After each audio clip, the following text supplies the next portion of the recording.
January 1993, somewhere in the Arizona desert. 8 people are suffocating inside a 3-acre greenhouse, and the whole world is watching. Oxygen levels, 14.5%. For context, that's the equivalent of living at 13,400 feet elevation. That's higher than most ski resorts. Your brain doesn't work right. Your body can't recover. Every breath feels like you're drowning in air. And it's been dropping for months. Jane Pointer can barely think straight anymore. None of them can. They're forgetting things, simple things, words, tasks, the names of plants they've been growing for 18 months. She reports it to management, the scientists on the outside, the people who built this place. Their response? It's psychological. The readings are fine. You're stressed. Stay the course. But Jane knows what the monitors say. Oxygen, 14.5%. Carbon dioxide, 4,000 parts per million. That's 10 times higher than normal atmosphere. They're not stressed. They're dying. So she asks the question nobody wants to answer. Do we open the doors? Do we admit this failed? Or do we keep pretending everything is fine while our brains slowly shut down? $200 million spent. NBC cameras recording everything. The world told this was the future of humanity. And here's what management decided. They pumped in oxygen, secretly, in the middle of the night, without telling the public. They didn't end the mission. They didn't admit failure. They just added air and kept going. This is the moment a scientific experiment became a corporate cover-up. But to understand how 8 people got trapped in a greenhouse with no exit plan, how $200 million evaporated into thin air, literally, we need to go back to where this really started. A theater commune in New Mexico, and one man's unshakable belief that he could play God. His name was John Allen. And he wasn't a scientist.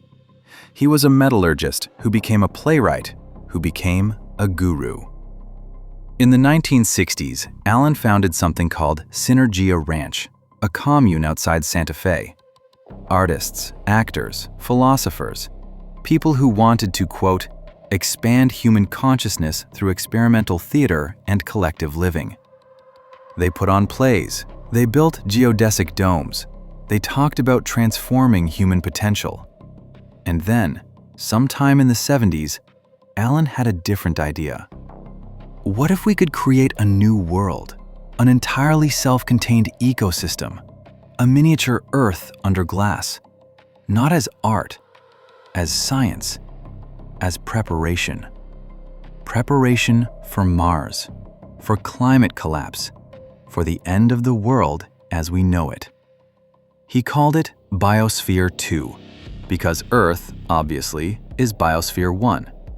And every visionary needs one thing to make their vision real: money. Enter Ed Bass, Texas oil heir, billionaire at birth, $200 million burning a hole in his trust fund, and a desperate need for his life to mean something. You know the type. Rich kid, Ivy League education, could buy anything except purpose. And when Ed Bass met John Allen, he found it. Allen didn't pitch him a greenhouse. He pitched him immortality. You're not just building a structure, Ed. You're building the future of humanity. Your name will be remembered forever. Bass wrote the checks. Construction began in 1987. The design was ambitious, impossible even. 3.14 acres under glass, 7 different biomes, a rainforest, an ocean with a coral reef, a desert, a savanna, agricultural areas, living quarters, 2,600 different species of plants and animals. A completely closed system. No air in, no air out. For 2 years. The media went insane. Time Magazine, Discover, National Geographic, every major outlet called it the most exciting scientific project on Earth. NBC paid for exclusive filming rights. Celebrities toured the construction site. This wasn't just science. This was spectacle. And in 1991, they were ready. 8 Biosphereans selected. Scientists, botanists, engineers. September 26th, the sealing ceremony. They waved goodbye to the cameras, stepped through the airlock. The doors closed. 2 years, no exits. Closed system. The future of humanity trapped under glass. But here's the thing about spectacle. Here's what Ed Bass didn't know. What the media didn't report. The woman running this project? Margaret Augustine, the CEO. Her background wasn't biology, wasn't ecology. She was a theater director. Most of the leadership team? John Allen's friends from Synergia Ranch.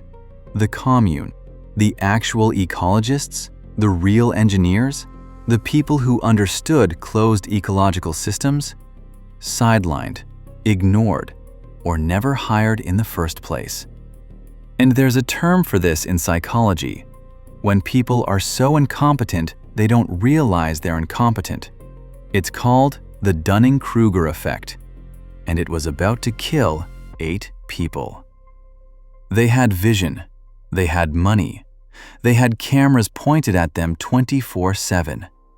What they didn't have was a plan for when the air ran out. The first 90 days, they tried to ignore the warning signs. The pollinators died. All of them. Bees, hummingbirds, every insect responsible for making food grow, which meant food production collapsed. The Biospherians were supposed to be self-sufficient, growing their own vegetables, raising tilapia in the ocean, harvesting rice and wheat. Instead, they were rationing. 1,700 calories a day. Starvation diets. Jane Pointer lost 18 pounds. Most of the crew lost 15 to 20% of their body weight. And the animals? 19 of the 25 vertebrate species went extinct within the first year. The rainforest biome was overrun with crazy ants. Billions of them, literally billions, crawling over everything. The crew couldn't sleep without ants in their beds. Meanwhile, the CO2 levels were climbing. The oxygen was dropping. But management kept saying the same thing. The models predict everything is fine. Stick to the plan. Month 6.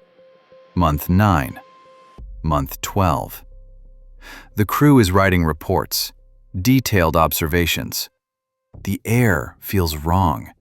They can't catch their breath. They're exhausted all the time. Management's response? It's psychological. You're stressed. The instruments say you're fine. Except the instruments didn't say that. The crew had access to the monitors. Oxygen, dropping. Carbon dioxide, spiking. They weren't imagining it. Their bodies were shutting down. And here's where the psychology gets interesting. John Allen and his team suffered from something beyond normal overconfidence. They had zero expertise in closed ecological systems. None. But they didn't know what they didn't know. The Dunning-Kruger effect. The less competent you are, the more confident you feel. Real engineers had warned them. There's a problem with concrete. Fresh concrete absorbs massive amounts of carbon dioxide as it cures. The Biosphere 2 structure? Tons and tons of concrete. They were told, explicitly, this will throw off your gas balances. And they ignored it. Why? Because they were theater people playing scientist. And in theater, confidence sells. Doubt kills the show. So they kept performing. But oxygen doesn't care about your confidence. Month 16. The crew is struggling to complete basic tasks. Cognitive impairment, memory loss, constant headaches. And then Jane Pointer has an accident. She's threshing rice. The machine catches her hand, severs the tip of her finger. She needs surgery, has to exit Biosphere 2. The mission is supposed to be sealed. No exits, no entries. That's the whole point. But she leaves, gets the surgery, and when she comes back, management hands her something. A duffel bag. Don't tell the others what's inside. Supplies, extra food, equipment they weren't supposed to have. She smuggles it in, lies to her crewmates. The mission was already compromised. They just weren't admitting it publicly. January 1993, month 16, oxygen at 14.5%, CO2 at 4,000 parts per million. The crew splits into two factions, 4 people on each side. They stop eating together, stop talking except when necessary. Jane Pointer later said, "The tension was unbelievable. We were suffocating and turning on each other." Paranoia, sleep deprivation, hypoxia, and management on the outside still insisting everything was fine. Until it wasn't. Finally, they acted. Pumped pure oxygen into the system, twice. But here's the thing. They didn't announce it, didn't tell the media, didn't admit the mission had failed. Press releases still claimed, quote, "Mission integrity maintained."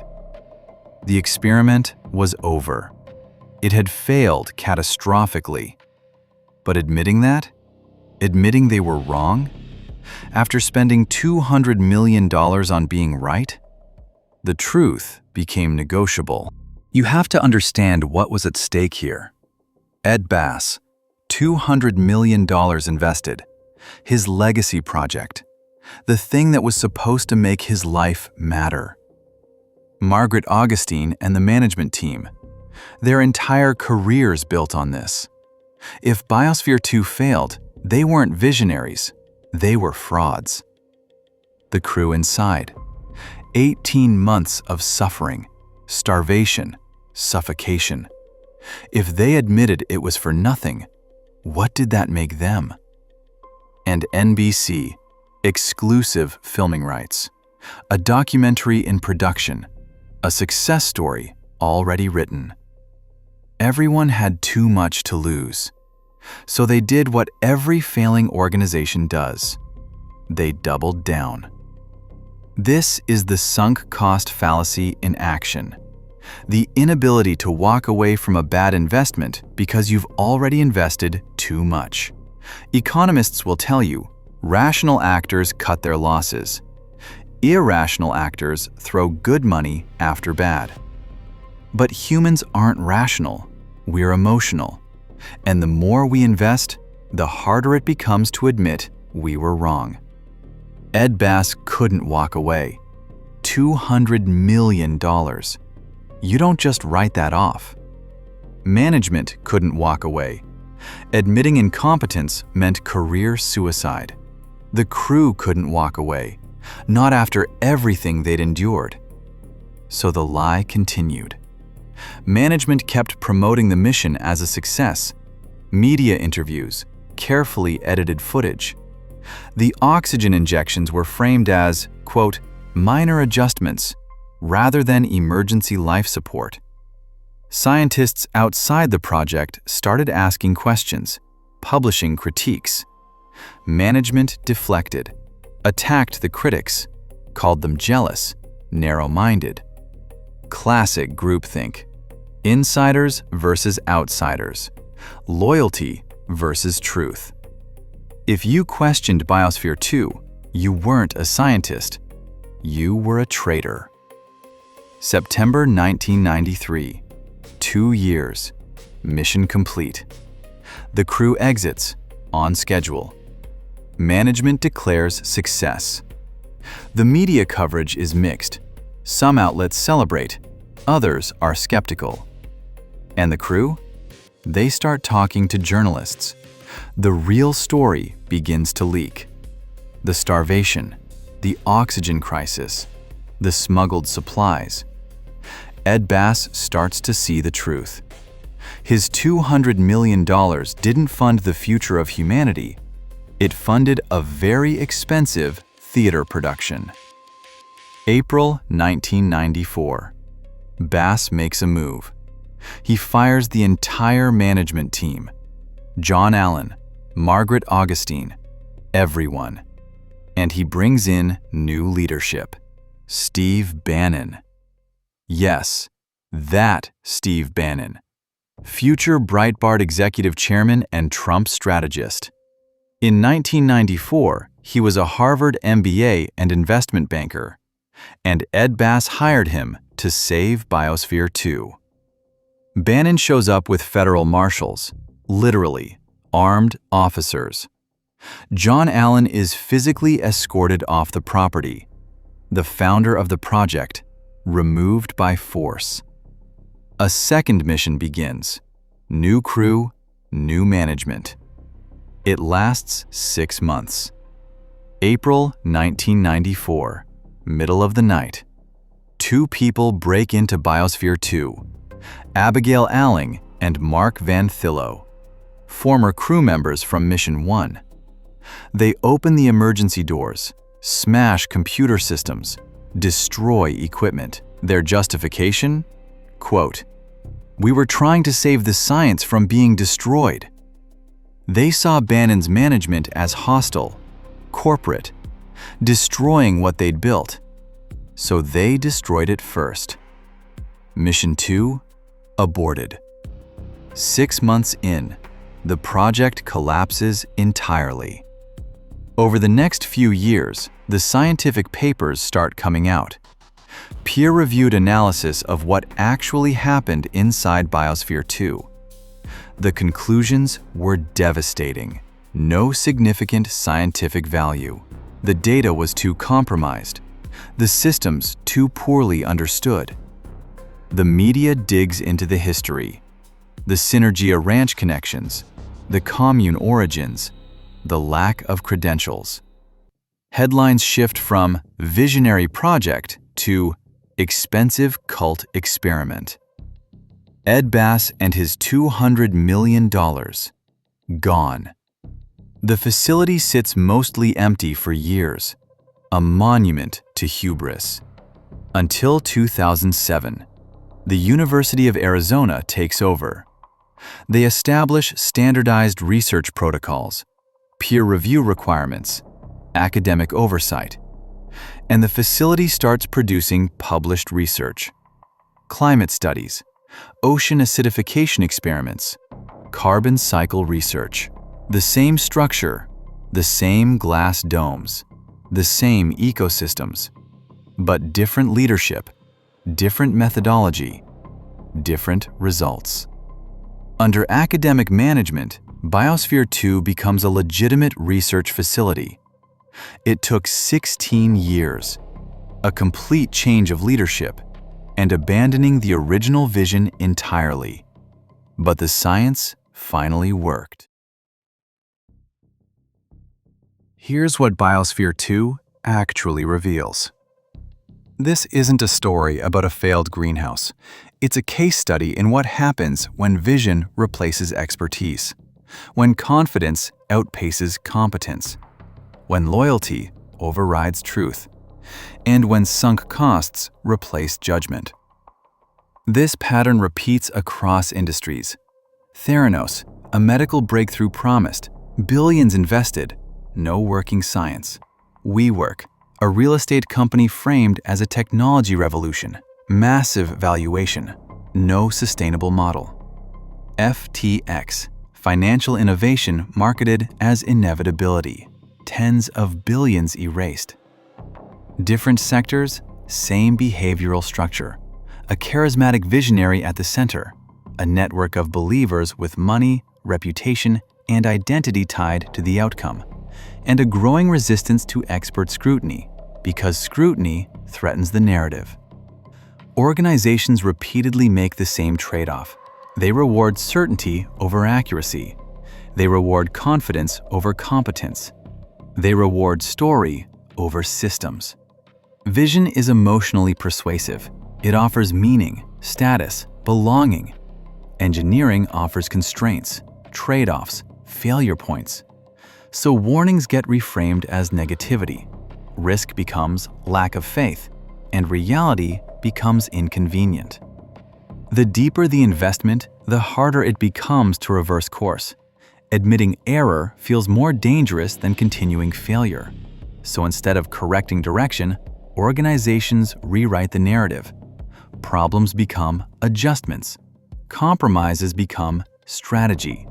Failure becomes mission success. Biosphere 2 eventually produced real science, not by defending the original vision, but by abandoning it. Same structure, same glass domes, different leadership, different methodology, different results. Once expertise replaced ideology, the facility became legitimate. Real climate research, real ecosystem modeling, real scientific output. Biosphere 2 doesn't prove ambition is dangerous. It proves something more specific. Ambition without expertise builds fragile systems. Narrative without verification builds institutional blind spots. And organizations that protect ego over evidence eventually protect fiction over function. You can build a grand structure. You can fund it with extraordinary resources. You can surround it with believers. But if the system isn't understood, the result isn't innovation. It's a contained failure. Biosphere 2 still stands in the Arizona desert, still operating, still producing real research. John Allen maintains the original mission succeeded. Ed Bass declined to comment. And inside that glass structure is a record of a pattern organizations continue to repeat under new names, new industries, and new promises. Confidence isn't expertise. Vision isn't verification. And no amount of capital can buy you more oxygen. The players change. The pattern remains. Case closed.